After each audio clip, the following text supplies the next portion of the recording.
Hello, thank you so much for pressing play and joining me for today's episode. It's lovely to have you, it always is, and I hope this week has been kind to you so far.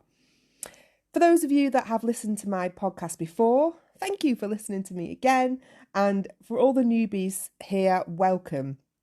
My podcast is for creative women who want help and advice from someone who has done what they want to do, or are you currently doing, and that is starting a business of your own, doing something that you are good at, and more importantly, that you love. Because I truly believe that's how it should be. You only get one shot at life. It's not a dress rehearsal. And I believe you need to, I believe it's your absolute rite of passage to spend it doing exactly what you want and what makes you happy. Or what the hell's the point? So today we're talking about your worth. Now, I'm not going to go and ask you to post a comment on this episode and tell me what's in your bank account, don't worry. I'm talking about the value of your experience, of your skill and your expertise. And I want to talk about the significance of small businesses, particularly those of a creative nature, and the common tendency that we find to undervalue creative work. Because it's true, people don't see it as important as other professions. And, maybe it's not in the grand scheme of, life-saving occupations, but it has its place. And we're going to talk about that in this episode. And I think this undervaluing creative work doesn't only come from the people looking in from the outside who don't see the work involved, when we're creating things and we're making these little works of art, but also how we as business owners, we can undervalue ourselves, can't we? I've done it before. I'm sure you've done it as well, but it's only because of things like lack of confidence, imposter syndrome, all these things that make us feel like we're not worth it. So we're going to be talking about how to get around this problem, which you may or may not have experienced firsthand, and also this problem of people taking you seriously. This constant assumption that your business is just a hobby. I don't know if you've encountered that. I've had it numerous times over the course of the years I've been in business, from various different people, and it's annoying. So we're going to talk about it. But I also want to touch on the value of creative work and how it does so much more than people realise, as well as the personal impact that our work can have on customers and the intended recipient. In fact, this is actually a huge one, as people don't often realise the emotional impact that their work will have on the people who receive it. And actually, it's that kind of enrichment that you're giving people that is priceless. And it only comes with a profession like ours. So we're going to be looking at how we can use this idea to sell our products through the art of something that is called storytelling, which we'll go into shortly. And finally, I just want to tackle how to overcome this self-doubt and this undervaluation, which, unfortunately, it does exist among us creatives. We can't help it. It's like in our blood sometimes to question ourselves and feel like that. There's quite a bit that I want to say about it, because I truly want all the creative people and all the creators listening to this, whether you're an artist, whether you're a baker, a jewellery maker, whatever it is that you do, I want you to feel so valued and so important by the time you finish listening to this episode, because you should. What you're doing matters, and I'm going to tell you why. And of course, it wouldn't be an episode from Her Handmade Hustle without giving you some practical tips. As always, I like to give you a bit of homework every episode, so it's going to help you appreciate your work and your worth much more than maybe you currently do. So let's get started. I'm going to kick off this episode with how I came to decide that this was something that was worth talking about, pardon the pun there. Okay, and the idea for this episode was sparked by a conversation that I had last week with someone that I used to work with. So some of you may know, many years ago, probably talking 20 years plus years ago, I was a youth worker in Salford, near Manchester. And I was working in a regeneration area which was having a lot of money pumped into it to try and improve it. And I ran a project where I had to get the local teenagers involved in volunteering in their local community. So, as you can imagine, wasn't an easy job. We're talking 13 to 16-year-olds here. Some of them are pretty fierce and mouthy, not going to lie. And my job was to get them doing events and community projects, which, A, to keep them out of trouble, and B, to try and change the perception of young people in the area that I was working, because it was very negative. And I'd been given this money to run a project to try and get the kids involved in stuff to create more of a positive impact.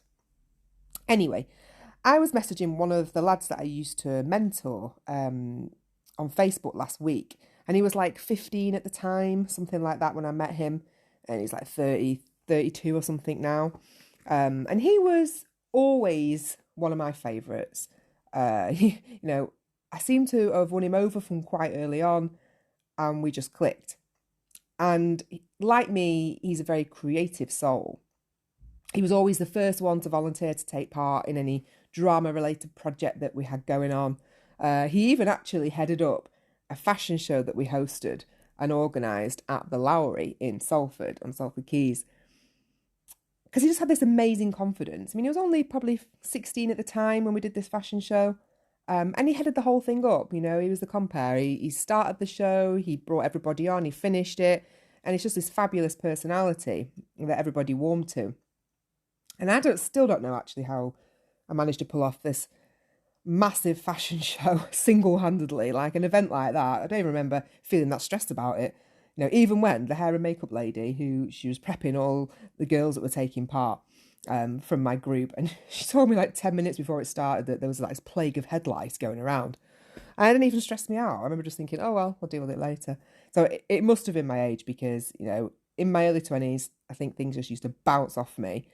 Not so much anymore. Now I've hit 40, a lot more of a worrier than I ever have been. Anyway, so I messaged this person last week because I saw on Facebook that he'd just landed a part on Emmerdale. And a few months ago, he was in a BBC drama as well, which I watched. And I just felt like really proud of him. I always knew that he'd make it. I sent him some photos that I still had on my computer from when he used to volunteer with me, from when he was like 15. And we just had this really good laugh on messaging about these days, these simple days, and everything was fun and carefree. And for a split second, I remembered what it felt like to actually make a difference to someone's life. Like a real, meaningful difference that may have contributed in some way to opening doors for them, or even just building up their self-esteem and their worth. And I just missed it a little bit. And it got me thinking about how we define meaningful work and what we mean by worth and value. Because it's not just monetary. Worth and value are defined by so much more than what something is priced at. It's the effect that something has on someone, on their everyday existence. And if we think really big, really out there, it's the change that it can bring to the world. I was on pretty shit pay for the crap that I had to put up with as a youth worker and the hours I put in, but I did it because I loved it. And at the time, I felt important in these kids' lives, and I could see that I was making a difference. But as creative business owners, we just often don't see the difference that we're making, do we? We don't always receive thank you emails or follow-up emails from customers that have bought our stuff and telling us how much they like it and how much it's helped them, or whatever. We don't really hear from them. Once they've gone, they tend to have gone, never to be seen again. The joy that our creations bring to people's lives, the memories that they create, and the enrichment that they bring to someone on their special occasion, maybe.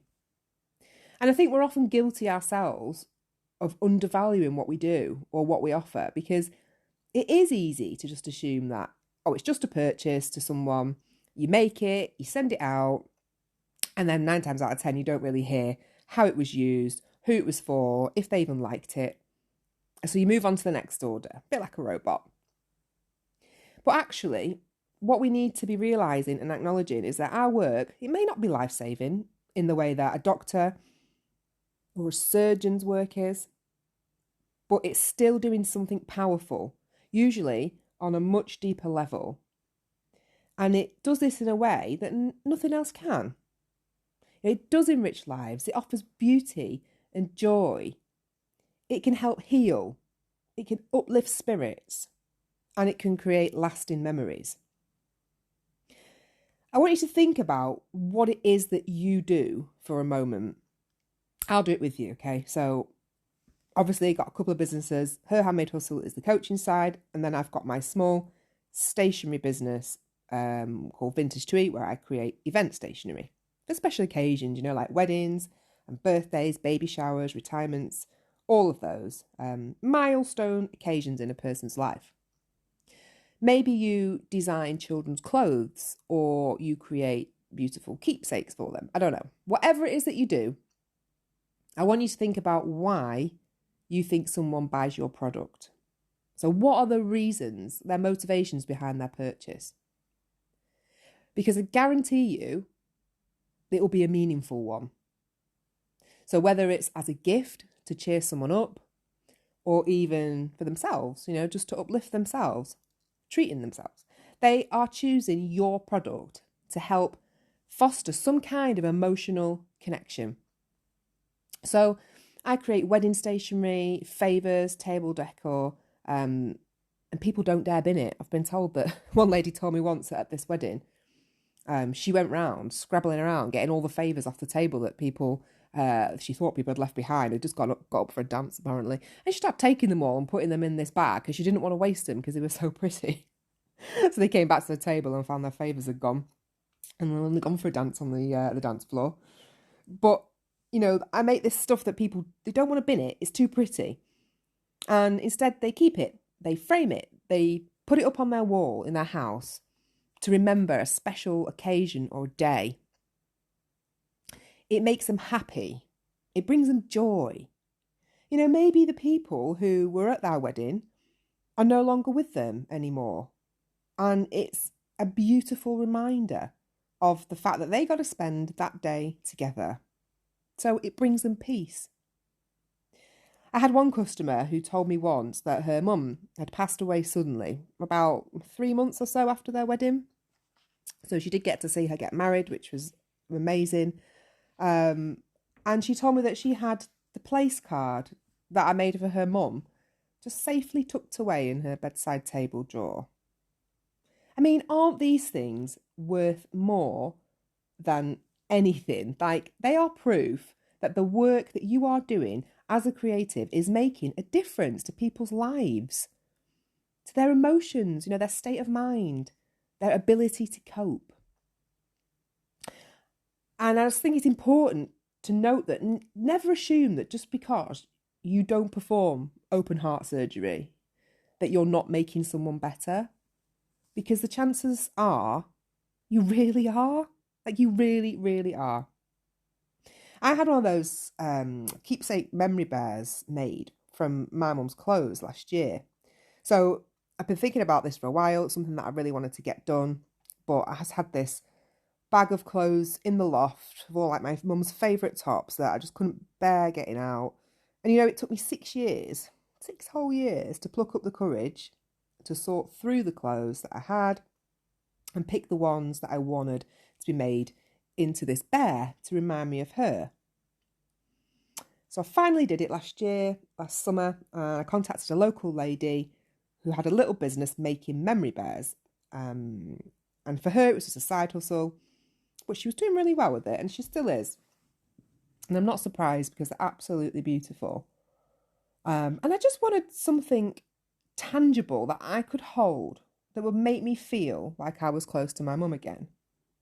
And you know what? It really did, and it still does. She even put a note actually in the bear's pocket, which she amazingly put together using different words from my mum's handwriting. And it was just so beautiful. I won't read it to you, set you off, trust me. But, I had one made for my sister as well. So we both got a bear each made out of mum's clothes. Now that bear to the lady who made it was just something that she created for a customer, me. But that same bear to me was comfort. It was peace. Now, it helped heal a little bit of that grief of not being able to see my mum anymore. And it was filled with memories of all the things that we did when she was wearing those clothes. I think it's really easy for people, including ourselves, to undervalue what it is that we do. But we need to stop it, okay? We need to realise that what we offer through our work is so much more than just a price tag for an object. It's feelings, it's memories, it's happiness. And our handmade products, they have such a personal impact on our customers, some of which we may never know. But they are buying them, they are choosing them for a reason, like I said. You know, it's either going to be a cherished gift or to create a memorable experience. And actually, we are really lucky because we are making a huge difference to a person's life. So if you can go that extra mile and truly understand why your customer is purchasing what they have by asking them, just asking them, is there, what's the occasion for your purchase, whatever, I'd love to make it extra special for you. Find out. Because that way you can really give that person the best customer experience possible by just showing them that you care. That's all it takes.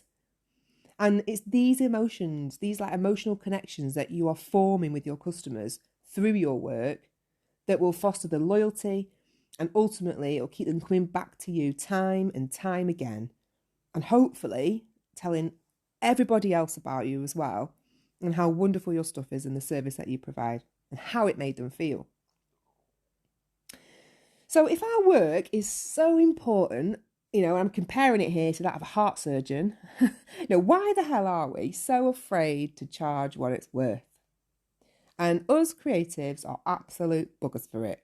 We are, right? We and we are about what we should be charging. Oh, how much is it worth? Oh, what would someone pay for it? You start asking everybody, don't you? Oh, what would you pay for that?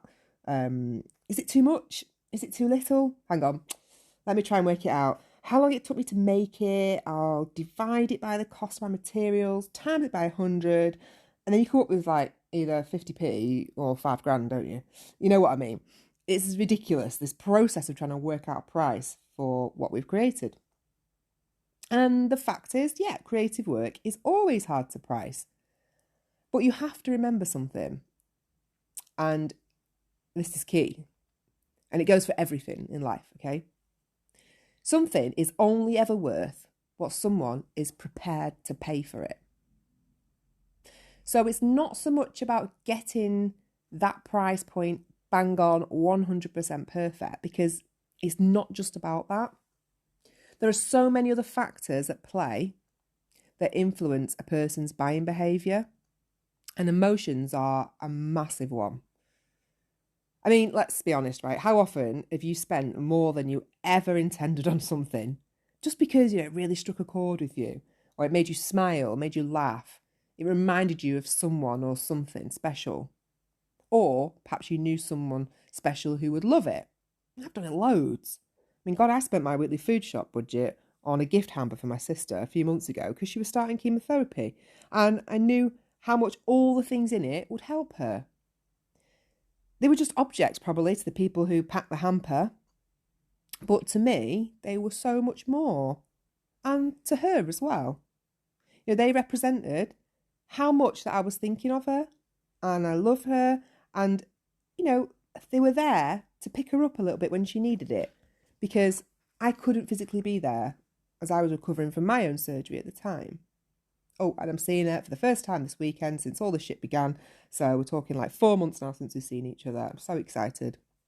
In fact, the last time I saw her was when I was in hospital 2 days post-op after my mastectomies. And she came up from Hertfordshire to be with me. I mean, gosh, I think it was an hour of visiting. That was it. And she came up to see me and to be there for my daughter who was at home just before she started chemotherapy.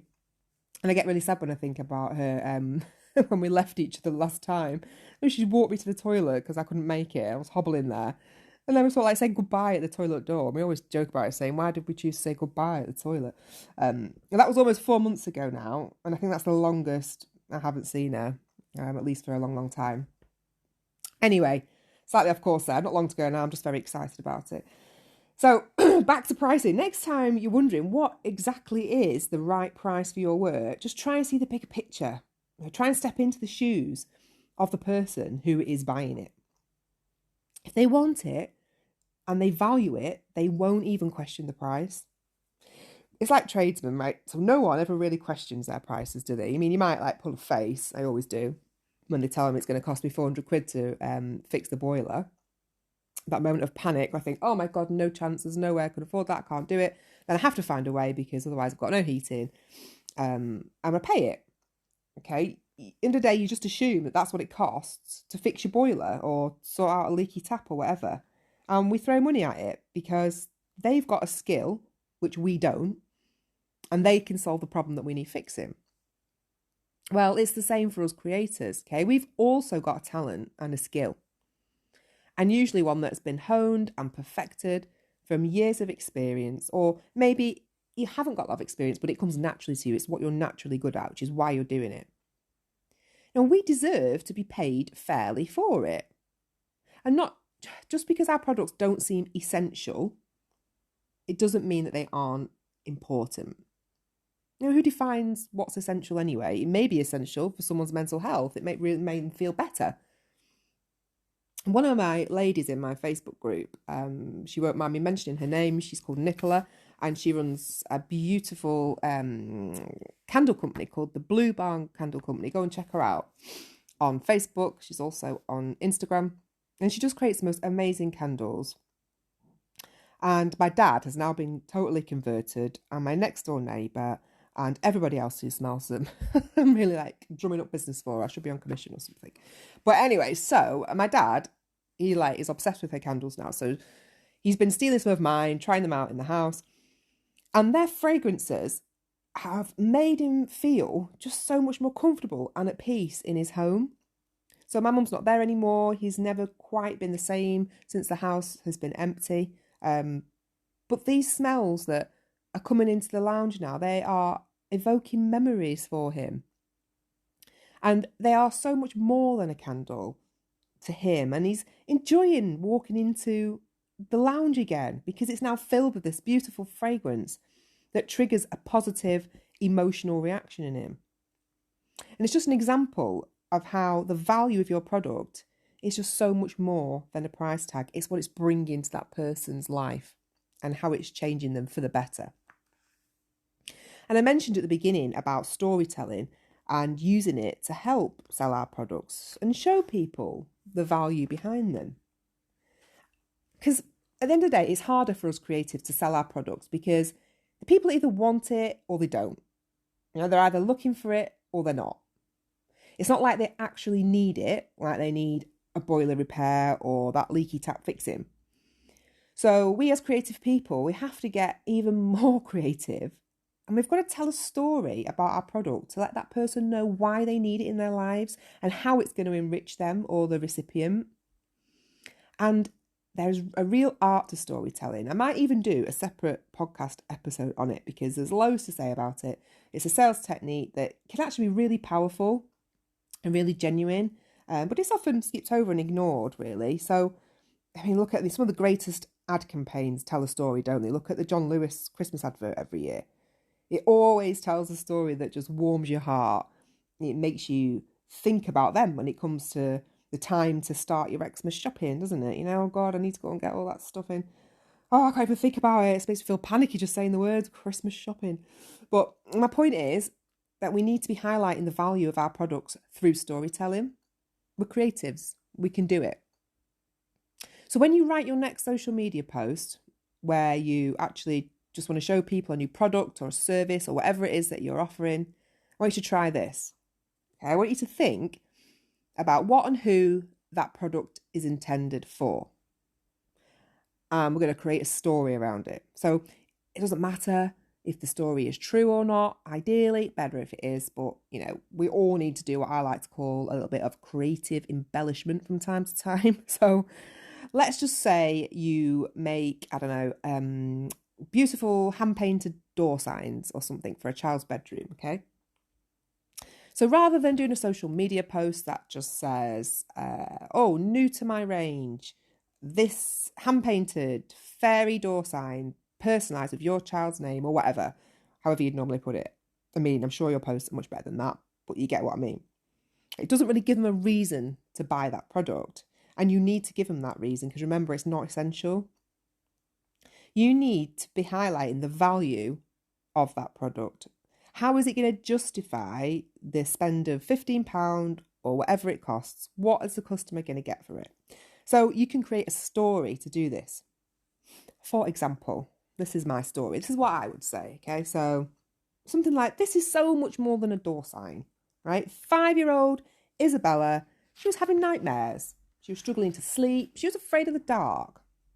So her mum approached us and asked us to create this fairy sign for her bedroom door and print it with her name so that she loves fairies, so that she has her own magical protector who's there keeping her safe in her room at night. Now, her mum messaged us to let us know that she loves the sign and she feels safer and happier at night going to sleep. And I'd probably say something like, how amazing is that? You know, they are so much more than a door sign and some pretty decoration. And it was just lovely to hear how it was used to help little Isabella feel more secure and settled in the dark. You can check out our range of fairy or whatever personalised door signs here. And you see the difference. So you're giving your audience a chance to see the worth and the value behind your product, regardless of what it costs. I mean, bloody hell, if a door sign could keep my child in a bedroom all night long, I'd pay £1,000 for it, possibly more. So, yes, you can keep your prices realistic and in line with your competitors. But if you can add that extra value to them through the art of storytelling, then they automatically become worth so much more. And it really is something that we have to get in the habit of doing. Because at the end of the day, right, we're not gas engineers or plumbers who, let's face it, they have people lined up to give them work because that person needs a problem fixing. You know, I'm sure you have as well contacted numerous tradesmen and they either don't reply, they can't be asked because they're too busy and they've got too much work on, or they just don't turn up. Like they've got that, what's the word, monopoly, haven't they? Where they can pick and choose what they want because they're busy. They've got the skills to fix your problem. But we also have skills and a talent. We're creatives. And our secret weapon is our soul. We've got an ability to reach out and capture people's emotions, bottle them up and put them in a beautiful product and sell it to them. And that is priceless. So how do we make sure that we're confident in telling people what we charge for our work? Because we are bad at it. Even I am after so long in business. You know, it's a difficult one and I don't know why we're so scared of it. But the first thing you need to do is not apologise for it. You know, I've done it, okay? So I send quotes all the time and I'll say, oh, thank you for your inquiry, blah, blah, blah. This comes to £125 plus £4.50 postage and packing. I hope that's okay. You know, I don't know why I do it. Of course it's okay. It's the cost of your talent and your skill and your time. You know, that is what they're paying for. And secondly, you need to acknowledge the value of your product yourself and let go of this insecurity. No, they're either going to pay it or they won't, right? And if they won't pay it, then they're not your customer. They're not the people that you want to work with because they don't recognise the value of your work. I mean, it's lovely when I get return customers and they come to me. I've got one recently, a bride whose wedding got cancelled last year. I had done all her invitations. And then she messaged me last week and said, oh God, you know, something terrible's happened. Both her in-laws or future in-laws are poorly, or got poorly, and they weren't able to go through the wedding. And she asked me if I could redo her invitations for her again. And obviously that means her laying out the same amount as last time, which was probably about 300 quid, maybe 350. And yeah, she just said, I need to order them again and I want to work with you. I loved them. She recognised the value, and rather than just sending an email to all those people to say that the wedding wasn't going ahead, she wanted to send out new invites again because she knew how lovely they were and how much they would mean to people to receive them. So she knew the value of my work and she was happy to pay it for it. And thirdly, I think we've got to stop feeling like we're not good enough, okay? Because you are. No more imposter syndrome. You are good enough. And it's funny because I think that as creatives, we're not always taken seriously. I mean, it's like you might have certain family and friends who refer to your business as like a hobby. It's really annoying. Hobbies you do for like an hour a day, don't you? Or if you're lucky, or a couple of times a week.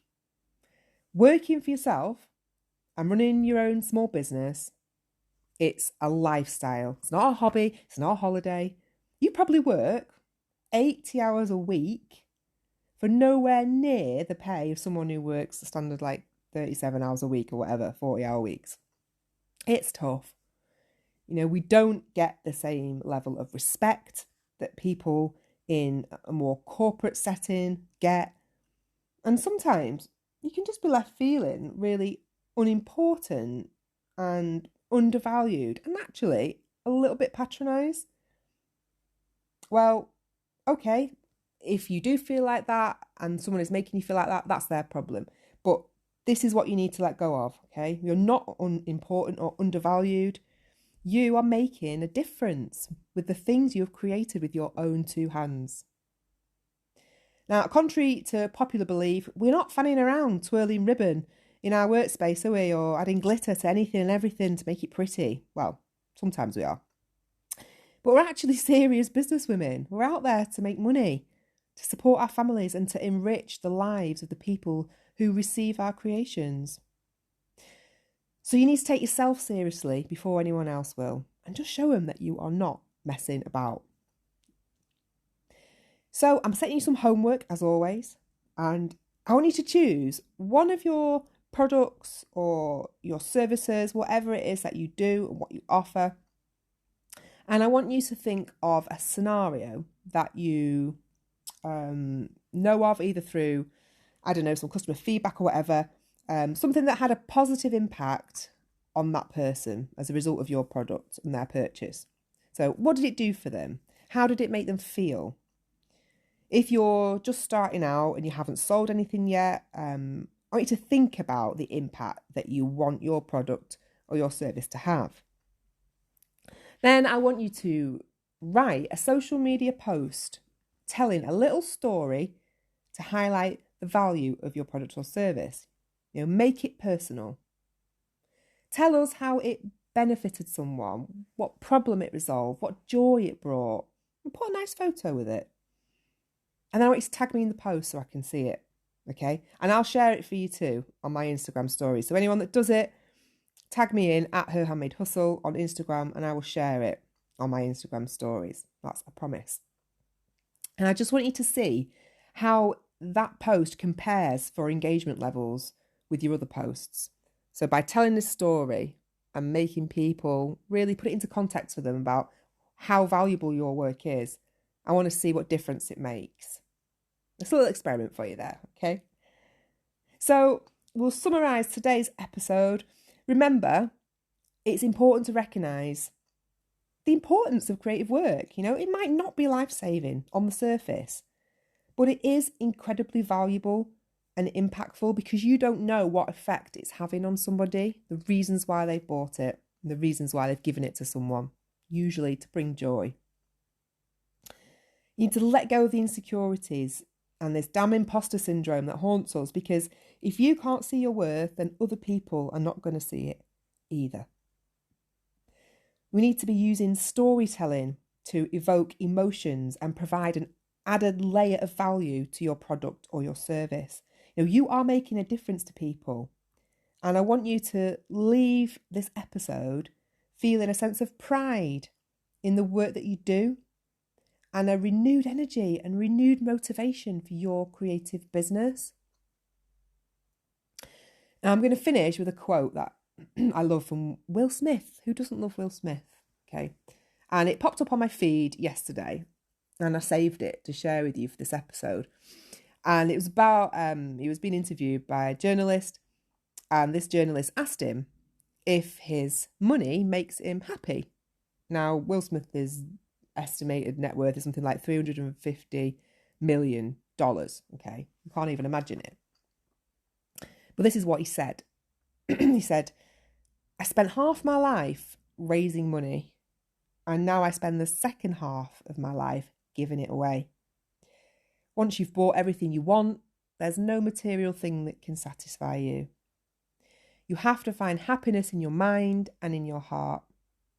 Even with all the money in the world, we end up realising that everything we are looking for, is inside us and not outside of us. And it's true. Because we always want more, don't we? We're obsessed with using sales and how much money we make as an indicator of our success, when really life is about so much more. It's about being healthy, being loved, feeling safe, happy, getting excited by the small things. And this is the kind of value that you, as a small business owner, will be bringing to people's lives through your work. It is totally priceless, and don't ever forget it. So that about summarises everything for today's episode. Hope you've enjoyed it. Just a quick reminder that I have a WhatsApp support service, which is now live on my website. I'll put the link in the show notes. But basically, if you go to my homepage, herhandmadehustle.co.uk, you'll see it there.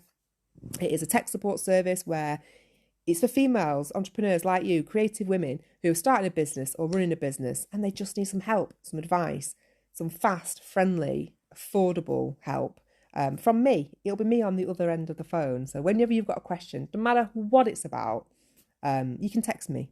I'll help you. Maybe you're stuck setting up an Etsy shop. Maybe you are struggling on social media. You just want some advice on where you can advertise your products, write in your social media, storytelling posts, things like that. Text me, ask me for some advice, and I'll help you. It's £19 for a month's worth of support. You can have 1 month, you can have 2 months, you can have me for 12 months, whatever you want.